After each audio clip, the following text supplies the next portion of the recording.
పరిణయం 7th chapter. అమూల్య భార్గవ్ అర్చిన అరుపుని విని కోపంతో తిరిగి చూసి అందరినీ కొట్టి భార్గవ్ని తీసుకుని హాస్పిటల్కి వెళ్తుంది. డాక్టర్ ట్రీట్మెంట్ చేసిన తర్వాత బయటికి వచ్చి డోంట్ వరీ, భయపడాల్సిన అవసరం లేదు, హీ సేఫ్ అని చెబుతాడు. అమూల్య ఊపిరి పీల్చుకుంటూ తనకి స్పృహ ఎప్పుడు వస్తుంది డాక్టర్ అని అడుగుతుంది. డాక్టర్ సమాధానంగా అది చెప్పలేం, ఎప్పుడైనా రావచ్చు, జాగ్రత్తగా చూసుకోండి, అతను స్ట్రెయిన్ అవ్వకూడదు అని అంటాడు. అమూల్య సరే అని చెప్పి అక్కడ కూర్చుంటుంది. కొద్దిసేపటికి అమూల్య ఫోన్ రింగ్ అవుతుంది. ఎవరు అని చూసి అంకిత అని గుర్తించి ఫోన్ లిఫ్ట్ చేస్తుంది. చెప్పంకిత అని అమూల్య నార్మల్గా అంటుంది. అంకిత కొంచెం తడబడుతూ అక్క, అది నువ్వు ఇంకా రాలేదే అని అడుగుతుంది.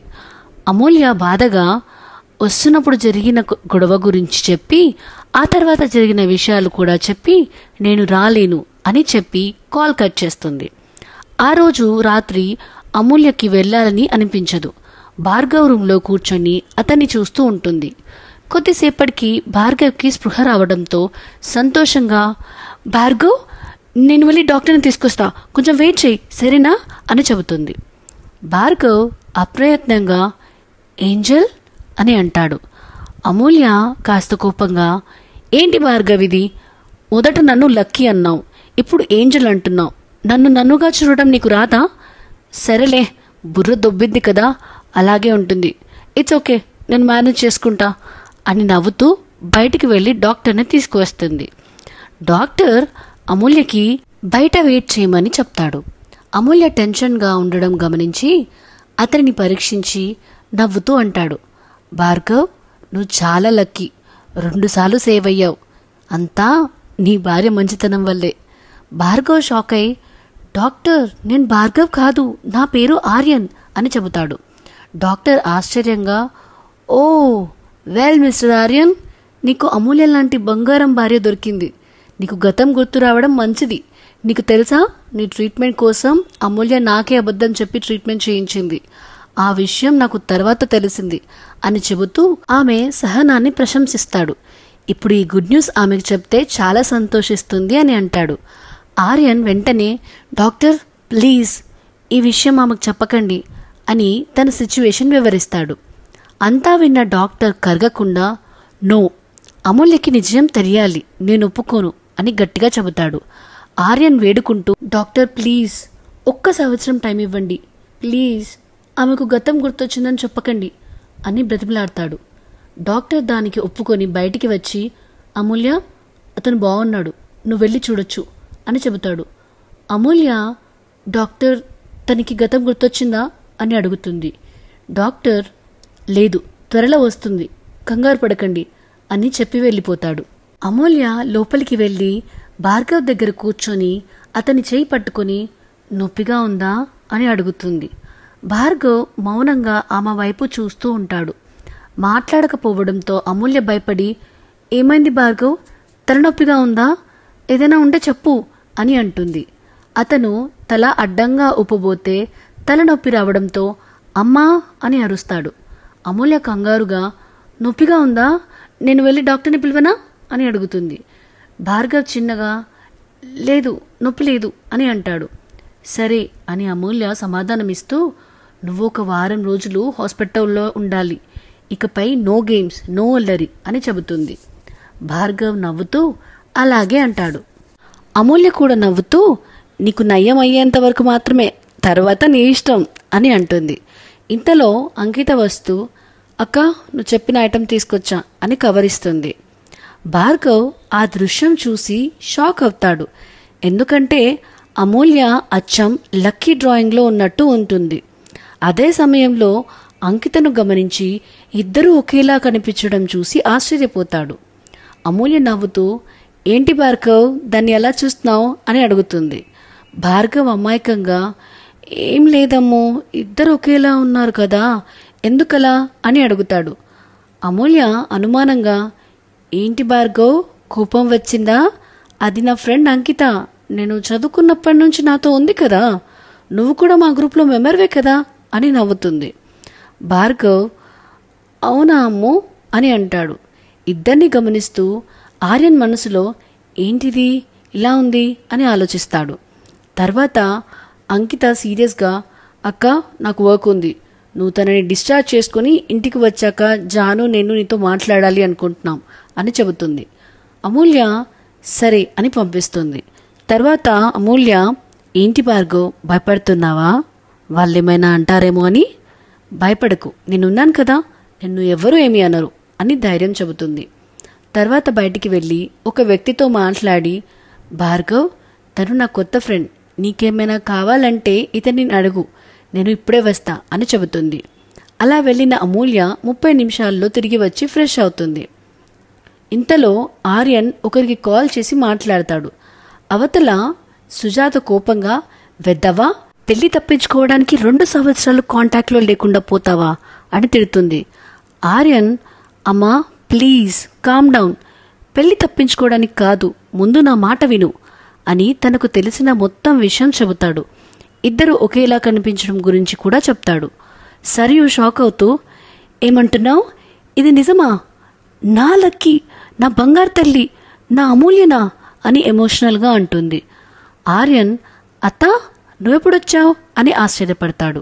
సరియు, నేను మొదటి నుండి ఉన్నాను, ఫోన్ స్పీకర్లో ఉంది, తను బంగారం రా, నా కూతురైతే నాకంతకన్నా ఆనందం ఉండదు అంటుంది. ఆర్యన్, అత్త ప్లీజ్ కంట్రోల్ యువర్ సెల్ఫ్, ఇది అబద్ధమైతే మళ్ళీ బాధపడతావు, కొంచెం ఓపిక పట్టు అంటాడు. సరియు సరే అని ఒప్పుకొని కాల్ కట్ చేస్తుంది. భార్గవ్ ఫోన్ వేరే వాళ్ళకిచ్చి, థ్యాంక్ యూ, ప్లీజ్ ఎవరికి చెప్పొద్దు అని అంటాడు. అప్పుడు అతను సరే అని చెప్పి అక్కడి నుంచి వెళ్ళిపోతాడు. సరియు మనసులో కొత్త ఆశ చిగురిస్తుంది. పుట్టగానే చనిపోయిన తన 2వ కూతురు బ్రతికుందేమో అని. కానీ అంతలోనే తన అదృష్టం మీద నమ్మకం లేక బాధగా ఏడుస్తూ ఉంటుంది. సుజాత మాట్లాడుతూ, ఏమైంది వదినా, అంత బాగుంది కదా అంటూ ఓదారుస్తూ ఉంటుంది. సరియు మాట్లాడుతూ, ఏం బాగుంది, ఏం బాలేదు, నా వల్లే వాడు మతిస్థిమితం కోల్పోయి ఎన్ని కష్టాలు పడ్డాడు. అమూల్య నా బంగారం, ఎంత ఇబ్బంది పడిందో. నాకు ఆర్యన్ తర్వాత అమూల్య అంటే ఇష్టం. తనలో నేను తప్పిపోయిన నా కూతుర్ని చూసుకున్నా, కానీ తను నిజంగా నా కూతురైతే అంతకన్నా అదృష్టం ఉండదు వదినా అని అంటుంది. సుజాత మాట్లాడుతూ, వదినా ప్లీజ్ ఓపికతో ఉండు అంటూ ఓదార్చి బయటికి తీసుకుని వెళ్తుంది. అమూల్య హాస్పిటల్కి వస్తుంటే తనకి చిన్న రోడ్ యాక్సిడెంట్ అవుతుంది. ఆ సమయంలో తను గమనించుకోదు, కానీ అది వాంటెడ్గా చేసిన అటాక్. ఆ యాక్సిడెంట్ తర్వాత అమూల్య హాస్పిటల్కి వచ్చి ట్రీట్మెంట్ చేయించుకుని భార్గవ్ దగ్గర వచ్చి కూర్చుంటుంది. భార్గవ్ని చూసుకోవడానికి ఉన్న వ్యక్తిని పంపించేస్తుంది. భార్గవ్, ఇప్పుడు నేను చెప్పిన మాట బుద్ధిగా వినాలి, సరేనా? ఈ సూప్ తాగు అని తాగిస్తుంటే తాగుతూ ఉంటాడు. భార్గవ్ అలా అమూల్య చేతికి ఉన్న కట్టును చూసి, అమ్మో ఏమైంది నీ చేతికి అని అమాయకంగా అంటే తన చేతిని కవర్ చేసుకుంటూ, అమూల్య, ఏం లేదు భార్గవ్, నాకు ఏం కాలేదు, చిన్న దెబ్బ అంతే అని తాగించి మెడిసిన్స్ వేసి పడుకోమని చెప్పి అంటుంది. భార్గవ్ సరే అని పడుకుంటాడు. అమూల్య అలా తనని 1 వీక్ చాలా జాగ్రత్తగా చూసుకుంటూ ఉంటుంది. ఈ 1 వీక్లో అమూల్యకి తెలియకుండానే భార్గవ్ తన హెయిర్ శాంపిల్ని కలెక్ట్ చేసుకుని సేఫ్గా ఉంచుకుంటాడు. అమూల్య ఇంటికి తీసుకెళ్లాక తనని రెస్ట్ తీసుకోమని రూమ్లోకి పంపించి ఫుడ్ తీసుకొచ్చి, భార్గవ్ లే తిందు కాని అని అంటుంది. దానికి భార్గవ్ లేచి కూర్చొని తిందాం అని ఫుడ్ తీసుకోబోతాడు. దానికి అమూల్య సీరియస్గా చూసి, ఏంటి ఎప్పుడు నన్ను తినిపించమని అల్లరి చేసేవాడివి, ఇప్పుడు నువ్వే తింటా అంటున్నావు, ఏమైంది భార్గవ్ నీకు అని తల మీద చేయి పెట్టి చూస్తూ ఉంటుంది. భార్గవ్ మాట్లాడుతూ, అమ్మో ఏం కాలేదు, ఆకలవుతుంది అని అంటాడు. అమూల్య సరే అని ఫుడ్ తినిపిస్తుంది. అమూల్య మాట్లాడుతూ, భార్గవ్ మెడిసిన్స్ మారం చేయకుండా వేసుకోవాలి అని మెడిసిన్స్ వేసి పడుకో అనగానే సరే అని పడుకుంటాడు. కానీ ఆర్యన్ సెన్సెస్ చాలా షార్ప్గా ఉంటాయి. అందులోనూ సిఐడి ఆఫీసర్ అవ్వడంతో ఇంకా అలర్ట్గా ఉంటాడు. నిద్రలో ఉన్నా కూడా చుట్టుపక్కల జరిగే మార్పులని గమనించే అలవాటు ఉంది ఆర్యన్లో. దానితో తను పడుకోకుండా పడుకున్నట్టుగా నటిస్తాడు. అమూల్య బయటికి వెళ్ళి కూర్చొని అన్నం తింటుంటే జానవి, అంకిత తననే చూస్తూ ఉంటారు. ఏంటే చూస్తే మీ డౌట్స్ తీరవు, అడిగితే తీరుతాయి, అడగండి అని అంటుంది. జానవి మాట్లాడుతూ, అది కాదమ్మో, నీ పెళ్ళయి 1 year అవుతుంది కదా, మరి నీకు తనకి మధ్య ఏమైనా జరిగిందా? చెప్పు, నీ డెసిషన్ మారిందా అని కొంచెం భయంగా అడుగుతుంది. అమూల్య తల ఎత్తి సీరియస్గా చూసి, జాను, ఎలా కనిపిస్తున్నా నీ కంటికి? వాడికి నాకు మధ్యలో జరగడానికి ఏముంటుంది? అయినా తెలిసి తెలియని తనంతో తను కట్టిన తాలికి నేను వాల్యూ ఇచ్చా, కానీ తనకి అలాగే ఉంటుందా? గతం గుర్తు వస్తే ఇప్పుడు ఉన్నట్టే అప్పుడు ఉంటాడా? లేదు కదా. నీకు కూడా తెలుసు, నాకు నా లిమిట్స్ తెలుసు. అయినా నా గురించి నీకు తెలియదా అని అడుగుతుంది. జాహ్నవి మాట్లాడుతూ, అది కాదురా, నేను మాట్లాడతాను తనతో. తనకు గతం గుర్తు రాగానే నేను నచ్చ చెప్తాను. ఈ పెళ్లిలో నీ తప్పు లేదు అని, నా మిస్టేక్ వల్లే జరిగింది కదా అని చెప్తూ ఉంటుంది. అమూల్య సీరియస్గా మాట్లాడుతూ, చెప్పి ఏం చేస్తావు? నా మీద జాలి పడమంటావా? నాకు గతి లేదంటావా? చూడు జాను, ఒకటి చెప్తున్నా, నేను తనని సేవ్ చేశాను అంటే అర్థం తన జీవితం మీద నాకు రైట్ ఉన్నట్టు కాదు. నువ్వు నమ్ము నమ్మకపో, he's just a stranger for me. ఇదే అసలు నిజం. తనకి గతం గుర్తు వస్తే నన్ను మర్చిపోతాడు, అర్థమైందా అని చెప్పి తినేది కాస్త కడుక్కొని రూమ్కి వచ్చి ఏడుస్తూ ఉంటుంది. అలా తన సౌండ్ రాకుండా ఏడుస్తూ కింద తన బెడ్పై పడుకుంటుంది. కానీ నిద్రే రాదు. కానీ ఉబికి వస్తున్న బాధని ఆపుకుంటూ అమూల్య మనసులో, నువ్వు ఎవరు? నీ విషయంలో నేనెందుకు అవాయిడ్ చేయలేకపోతున్నా అని బాధగా అనుకుంటుంది. అలా తను తన డైరీ తీసుకుని తన బాధ మొత్తం రాసి ఎప్పటికో నిద్రపోతుంది. తను నిద్రపోయిందని కన్ఫర్మ్ చేసుకున్నాక ఆర్యన్ అంకిత హెయిర్ శాంపిల్ కలెక్ట్ చేసి వాటిని సపరేట్గా జాగ్రత్తగా పెట్టుకుని ఎవరికీ అనుమానం రాకుండా వచ్చి పడుకుంటాడు. ఇదండి పరిణయం కథలోని 7th చాప్టర్. భార్గవ్కి అయితే గతం గుర్తొచ్చేసింది. ఇంకా ఎన్ని ట్విస్టులు ఉన్నాయో తెలుసుకోవాలంటే ముందుగా ఈ వీడియోని లైక్ చేయండి.